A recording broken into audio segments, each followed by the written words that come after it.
गिरावट से डर कर जो भागे, ओ निवेशक कैसा, सब्र रख, सस्ता खरीद, काम करेगा पैसा।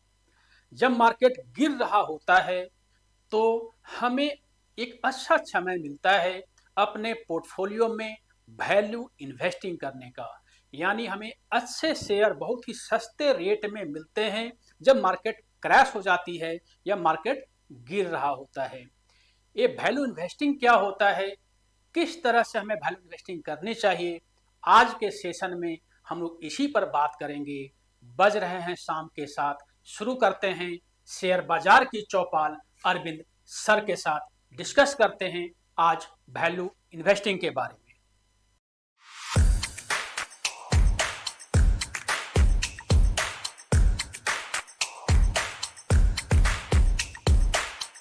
वैल्यू इन्वेस्टिंग शेयर बाजार में एक लॉन्ग टर्म के लिए इन्वेस्ट करने का एक ऐसा तरीका जहां पर हम कम दाम में अच्छे कंपनी का शेयर परचेज करते हैं। कम दाम का मतलब क्या होता है कि जैसे मान लीजिए कि जब आप कोई शेयर का प्राइस देखते हैं तो उसकी वो एक्चुअल वैल्यू नहीं होती है, वो मार्केट वैल्यू होती है। जैसे लेट मान लीजिए किसी शेयर, एक रेलवे का स्टॉक एग्जांपल लेते हैं, उसका रेट मान लीजिए कि रेट चल रहा है 1000 रुपये रेट चल रहा है, तो क्या उस कंपनी का एक्चुअल वैल्यू 1000 रुपये है? नहीं। एक्चुअली वो जो प्राइस आपको नजर आ रही है वो मार्केट प्राइस नजर आ रही है। वो डिपेंड करता है डिमांड और सप्लाई के ऊपर। जैसे लेट मान लीजिए कि गवर्नमेंट का बजट आया एंड गवर्नमेंट ने अनाउंस कर दिया कि इस साल गवर्नमेंट रेलवे के क्षेत्र में बहुत बड़ा इन्वेस्टमेंट करने जा रही है, तो इससे क्या होगा कि जो रेलवे के स्टॉक्स होंगे उनके प्राइस बढ़ने शुरू हो जाएंगे। जो इन्वेस्टर्स होंगे वो उसको बाई करना शुरू करेंगे तो उसका प्राइस बढ़ने लगेगा। 1000 का स्टॉक 1100 1200 आपको नजर आएगा। लेकिन क्या वो उसका फेयर वैल्यू है? नहीं। उसके फेयर वैल्यू को हम बोलते हैं इंटरेस्टिंग वैल्यू। ये जो पिक्चर आप देख रहे हैं, बफेट साहब हैं, दुनिया के जाने माने इन्वेस्टर हैं, टॉप 10 में आते हैं वर्ल्ड के रईस पर्सन्स में। इन्होंने एक लाइन बोला था, प्राइस इज व्हाट यू पे, value is what you get. यानी जो आप पैसा पे कर रहे हो तो क्या उस शेयर की वो एक्चुअल वैल्यू है या नहीं है, ये हमें समझना चाहिए। इनके जो गुरु थे बेंजामिन ग्राहम साहब, उन्होंने एक कॉन्सेप्ट का इन्वेंट किया एंड उसका नाम उन्होंने रखा वैल्यू इन्वेस्टिंग। तो आज के वीडियो हम लोग ये समझने की कोशिश कर रहे हैं कि किसी भी शेयर का एक जो वैल्यू होती है, फेयर वैल्यू होती है, वो हम कैसे पहचानेंगे, कैसे जानेंगे, क्योंकि कहीं ये लिखा हुआ नहीं होता। आपकी एक फेयर वैल्यू किसी कंपनी का कुछ भी हो सकता है, डिपेंड करता है कि जो रिकॉग्नाइज करने वाली बॉडी है एज ए इन्वेस्टर या एज ए ऑडिटर उसको किस तरह से देखती है, एक फेयर वैल्यू निकाली जाती है ना। फेयर वैल्यू को हम बोलते हैं इंट्रिंसिक वैल्यू।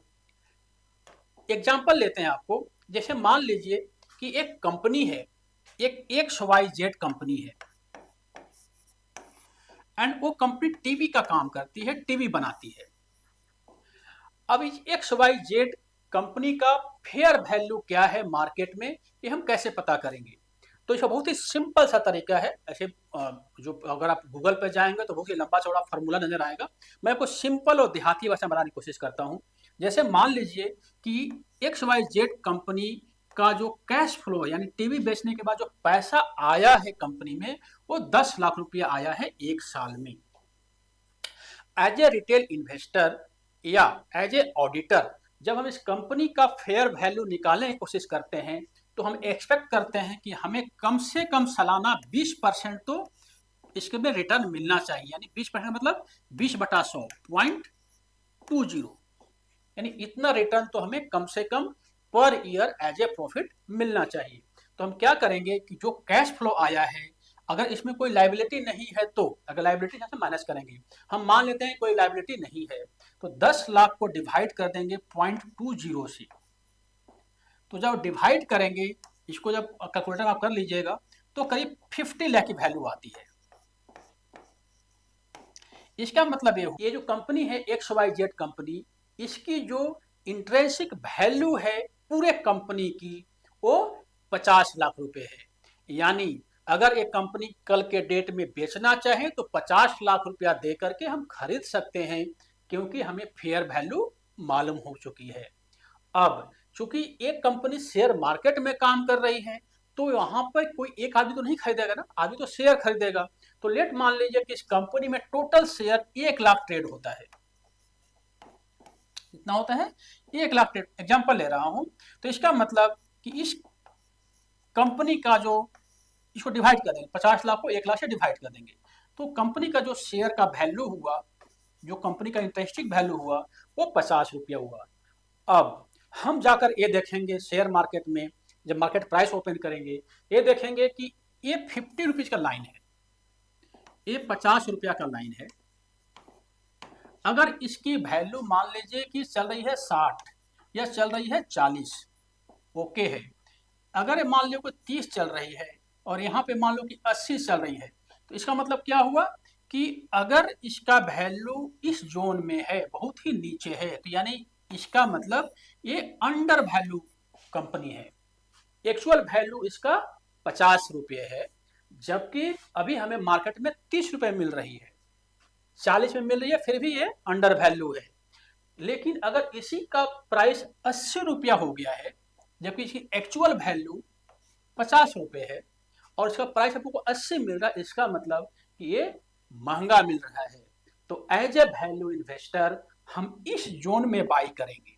जब भी इस शेयर का प्राइस 50 रुपए से कम होगा, यानी अंडर वैल्यू होगा, तो हम एज ए वैल्यू इन्वेस्टर इसमें बाई करना शुरू करेंगे।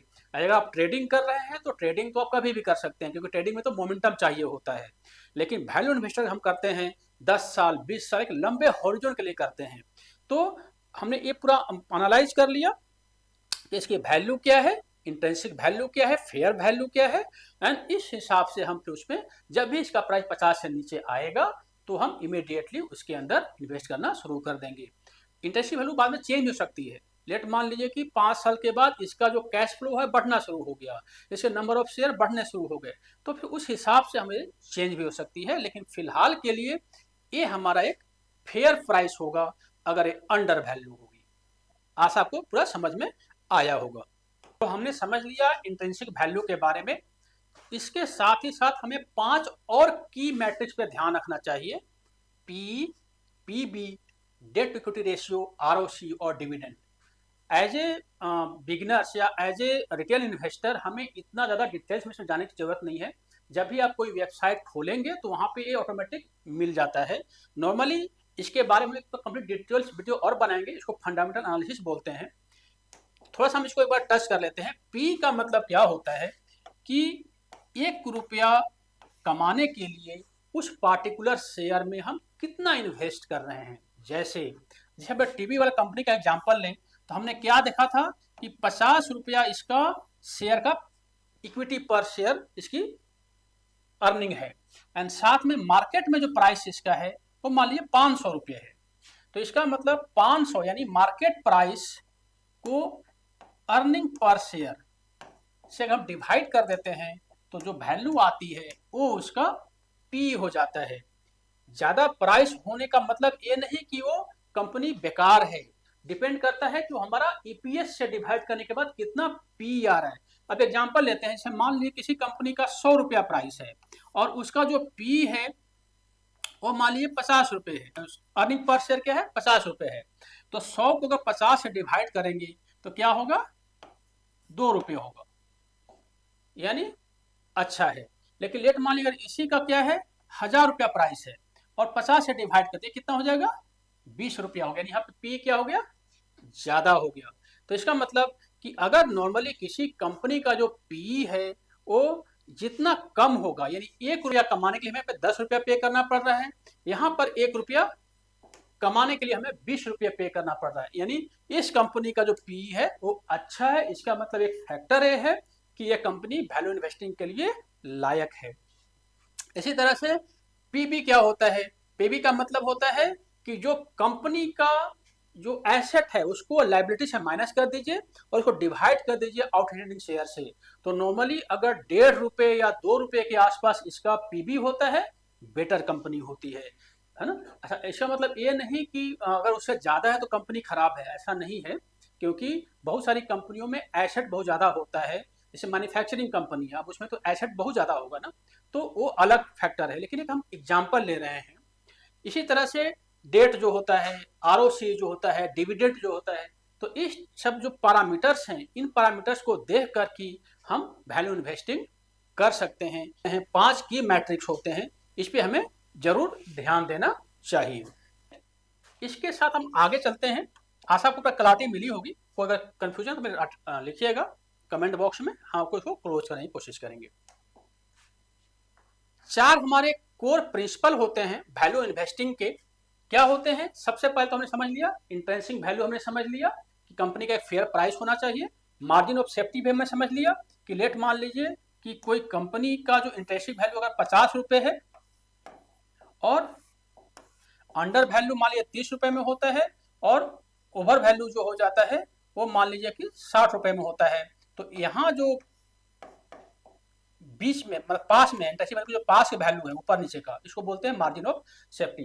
तो इस बीच भी अगर है, मान लीजिए 50 के बदले 55 भी अगर मिल गया, तभी ये बेटर प्राइस होता है। आप इसको आप कंसिडर कर सकते हैं। लॉन्ग टर्म का फोकस करना चाहिए। अगर आपका वैल्यू इन्वेस्टिंग में क्या होता है, कभी कभी प्राइस जो होता है वो रुका रहता है। जैसे रिलायंस का प्राइस किसी जमाने में 18-19 के आसपास 800 रुपए के आसपास कितने समय तक रुका। आईटीसी का प्राइस कितने समय तक 200 रुपए के आसपास रुका हुआ था, लेकिन जब वो आगे बढ़ा तो बहुत ही फास्ट बढ़ जाता है ना। प्लस आपके पास डिसिप्लिन होना चाहिए, पैशंस और डिसिप्लिन होना चाहिए। टोटल 4 कोर प्रिंसिपल हैं वैल्यू इन्वेस्टिंग के। बढ़ने से पहले थोड़ा सा एक अनाउंसमेंट है। एक अपना जो प्रोग्राम है एफडी शॉप का, ये ऑफलाइन ट्रेनिंग प्रोग्राम है शेयर मार्केट में, जिसमें हम लोग करते क्या है कि पैसे को बैंक में रखते हैं एंड वहां से हम पैसे को ट्रेड करते हैं, और हमारा जो लक्ष्य होता है छोटे छोटे पैसे को लगा करके एक लंबा वेल्थ क्रिएट करने का लक्ष्य होता है। इसको करने के लिए आपको करना क्या होगा कि पूरा फंडामेंटल टेक्निकल पूरा कंप्लीट आपको सीखना पड़ेगा, एडवांस में सीखना पड़ेगा। तो इस कोर्स का पार्ट है वो सारा प्रोग्राम, फंडामेंटल टेक्निकल है ना, मेजरमेंट सब कुछ इसके अंदर होता है। इस कोर्स का जो फीस है वो करीब 40,000 है। 200 घंटे का प्रोग्राम है एंड हमारे 2 ब्रांच हैं, एक नई दिल्ली में है, एक हल्द्वानी में है। तो पहाड़ों से प्यार है तो हल्द्वानी में कर सकते हैं, नई दिल्ली में आके आप कर सकते हैं। कोर्स के बाद इसके अंदर हम लोग टूर भी कराते हैं, जैसे कि जहाँ पे आपकी ट्रेनिंग होगी तो आपको हम आसपास के जगहों पे विजिट भी कराएंगे। तो ये कंप्लीट प्रोग्राम है, टोटल 3 महीने का प्रोग्राम है, 200 घंटे का प्रोग्राम है, 3 महीने लगभग लग जाते हैं। तो इसमें हॉस्टल वगैरह भी अवेलेबल है, तो आकर इस पे कोर्स को ज्वाइन कर सकते हैं। आप चाहें तो इस नंबर पे, हल्द्वानी का नंबर है इस पे, या फिर इस नंबर पे हमें व्हाट्सएप करके डिटेल्स को ले सकते हैं। वेबसाइट पर भी हमारी डिटेल्स अवेलेबल है ना। आगे चलते हैं। स्टेप्स हमें क्या क्या लेने चाहिए, अगर हमें वैल्यू इन्वेस्टिंग करनी है तो हमें क्या क्या स्टेप लेने चाहिए। तो इसमें जो स्टेप होना चाहिए, जो पहला स्टेप इसमें होता है वो हमें रिसर्च करना चाहिए। जो आपको मैंने बताया कि कंपनी का इंट्रिंसिक वैल्यू निकालिए, पी निकालिए, पीबी देखिए, सब कुछ उसके बाद चेक करना पड़ेगा, है ना। इसके साथ ही आपको रिसर्च करने के बाद आप नंबर ऑफ स्टॉक आपको मिल जाएंगे, उसमें से कोई एक स्टॉक को आप सर्च कर लीजिए, 1 या 2 या 5, जितना आपके पास कैपिटल है ना। नॉर्मली क्या होना चाहिए कि अपना जो पोर्टफोलियो होता है उसको डाइवर्सिफाई ही रखना चाहिए। इसके साथ ही बाय कीजिए, परचेज कीजिए, और फिर इसको आप मॉनिटर करते रहिए और वेट कीजिए। यानी अगर आपने इन्वेस्टमेंट किया है तो कोई हड़बड़ा कर उसको बेच नहीं देना है। अगर मार्केट गिर रही है तो आपने सब कुछ सही देखा है, कंपनी का फंडामेंटल सही है, तो आपको आराम से उसमें हमें लगे रहना है। तो ये बेसिकली 4 स्टेप हैं, स्टेप 1, 2, 3 एंड 4। इसके लिए अगर आपको रिसर्च करना है तो बहुत सारे आपको स्क्रीनर मिल जाएंगे। कंट्रोल का वेबसाइट खोलेंगे तो वहाँ पे आपको सब मिल जाएगा, पी, आरओसी, डिविडेंड क्या कंपनी देती है वो सब कुछ मिल जाएगा। तो आप वहाँ से रिसर्च कर सकते हैं। साथ ही आप यूट्यूब पे वीडियो भी देख सकते हैं जो फेमस वैल्यू इन्वेस्टर्स होते हैं, जैसे कि राकेश धमानी साहब हैं, केडिया साहब हैं, तो वो सब वैल्यू इन्वेस्टर्स हैं, इंडिया के दिग्गज इन्वेस्टर्स हैं वो सब।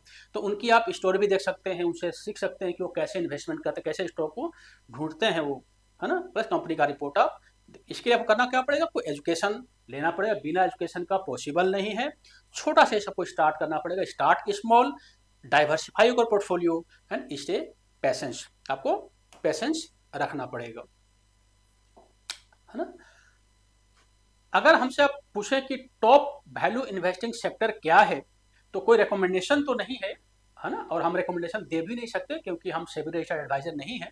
लेकिन नॉर्मली जो पब्लिक सेक्टर अंडरटेकिंग्स होते हैं, चूंकि इसमें गवर्नमेंट का हाथ होता है ऊपर से, तो वो बैंकिंग, फाइनेंस, कंज्यूमर गुड, जो ऐसे सेक्टर्स होती, ऐसी जो कंपनियां होती हैं जो लोगों से जिनका सामान का लेना देना होता है, फार्मा की कंपनियां या टेक्नोलॉजी की कंपनियां, ये सब कुछ ऐसे सेक्टर्स हैं जहाँ पे हम वैल्यू इन्वेस्टिंग के लिए अपने स्टॉक का चयन कर सकते हैं। इसमें रिस्क भी होता है, ऐसा नहीं है कि आपने कंपनी लिया और आप बैठ गए, ऐसा नहीं कर सकते।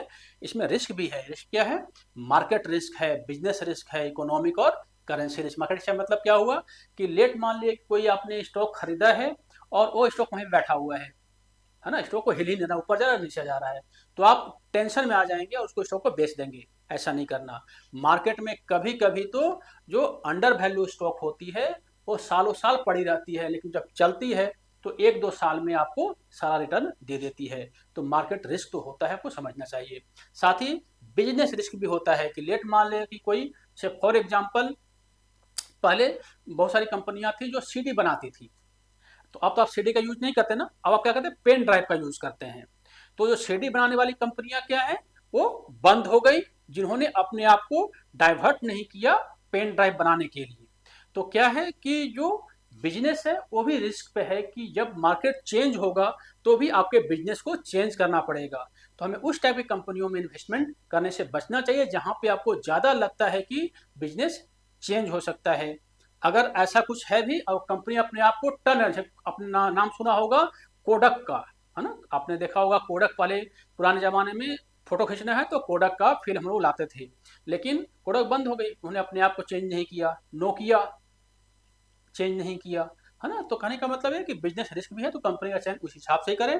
इकोनॉमिक रिस्क भी होता है, गवर्नमेंट की पॉलिसी कब चेंज हो जाए नहीं पता, तो हमें बार बार अपने उस स्टॉक का देखना चाहिए। और साथ में करेंसी रिस्क भी होता है ना।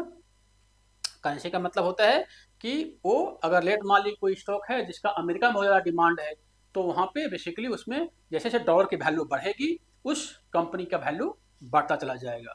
तो ये बेसिकली इसके रिस्क वगैरह हैं।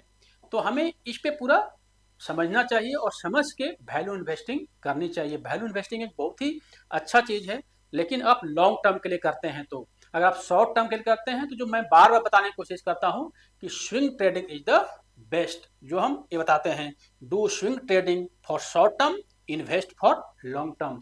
यानी स्विंग ट्रेडिंग कीजिए शॉर्ट टर्म करना चाहते हैं तो, लेकिन अगर आप लॉन्ग टर्म में काम करते हैं तो आप वैल्यू इन्वेस्टिंग कीजिए लॉन्ग टर्म के लिए। तो आपको आशा है पूरा समझ में आया हुआ। 4 टिप्स को बार याद रखिए। अगर आपको कहीं कोई कंफ्यूजन लग रहा हो तो आप हमें कमेंट बॉक्स में लिखिए, हम 1 to 1 इसका रिप्लाई देने की कोशिश करेंगे। चैनल नया है तो थोड़ा सा इसको शेयर कीजिए, सब्सक्राइब करवाइए ताकि चैनल का ग्रोथ हो। मिलते हैं कल किसी और नए टॉपिक्स पर। आशा आपको पूरा क्लैरिटी मिली होगी। Thank you. जय हिंद, जय भारत।